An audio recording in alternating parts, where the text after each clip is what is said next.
Okay, now that we have grass and mulch on our project, let's go ahead and place plant materials. Now the plant materials can be found down at the bottom in the Content Explorer in the Favorites tab, where you'll store your commonly used plant materials, or you can go into the Plants tab here next to it, and you'll see here on the left side there's a selector where you can go into the different categories and subcategories like so. Now when you click on one of those, it's going to filter through the objects and it's going to load the items that grow only within your climate zone. Now if you haven't done so, you'll want to set the climate zone by going up to the tool and go to Climate Zone. Okay, and then you'll check the zones that you want to design in. The ones that are unchecked, you will not see the plants that grow within those zones. Okay, let's go ahead and go back down to the Favorites tab. And what we want to do here is we want to add a few plants, so I'll select the fountain grass and simply drag and drop it up to the project, and I just scale it up to the appropriate size to match the background like so. Okay, you'll see here that it's still attached to my cursor, so if I wanted multiple clumps of fountain grass, I can just keep clicking and it would keep adding additional pieces. I'm done here, so I'll right click and that releases that from my cursor. Okay, now I'm going to go ahead and grab the Spirea here and simply drag and drop it up to the project, scale it up to size like so, and right click. Okay, I'll also add a boxwood here. I'll drag it up to the project, scale it up to the size that I want, and then come over here, I'll place another one on this side, click again. Now you'll notice when I size this one and then I rubber stamped it over here, it kept that same size that I used on this side. Okay, so I don't have to go in and resize the second one if I did the first one initially while it was still attached to my cursor.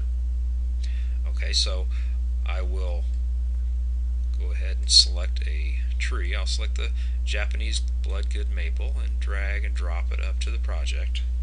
Just want one of them there. Put it in place like so. Now what we can also do here is if you right click on a plant like this tree here and go down to select size, you'll see there's several sizes to choose from. I'll go ahead and select a 10-gallon. Now you'll notice it didn't really change the way it looked here, but what it does is it places that 10-gallon plant on my plant list, so when I generate a bid from this design, it's going to use that 10-gallon size for that plant. Okay, now let's go ahead and place a few flowers along the front of this bed. I'll go over to my favorites and we'll select this Stella Daylily and drag it up to the project, and I'll just scale that to the size that I want like so. Now let's go ahead and do a right click to release that from my cursor, but if I right click on that image, I'm going to select an option which is duplicate and randomize. Okay, and what this does is I'm going to basically rubber stamp this across the front of my project like so.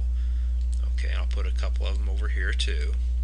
Okay, now watch these as I do a right click. What that does is it changes these images to appear that they're not just a carbon copy of that same image. It flips them around, it changes the size of them, it changes the coloring slightly on some of these, but it gives it a more natural look when you use the duplicate and randomize feature.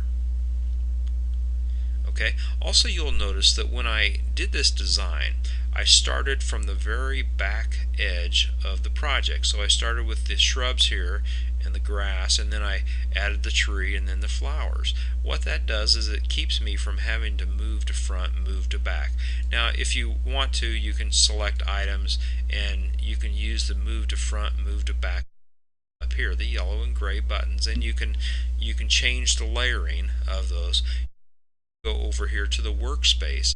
You see this flower. This is our objects tab, and you can see how all of these are aligned. Now you can click on one of these and you can drag it. Let's go ahead and drag it back quite a ways there. Okay, so what that did is it actually placed that tree back behind the shrubs there. Okay, if I move it back this way, okay, now it's still in back of that other shrub, so we'll just move it down here like so, and now it's in front of that shrub. Okay, so if you design from the back moving forward, you won't have to adjust your layering quite as much, but it is possible, if you need to.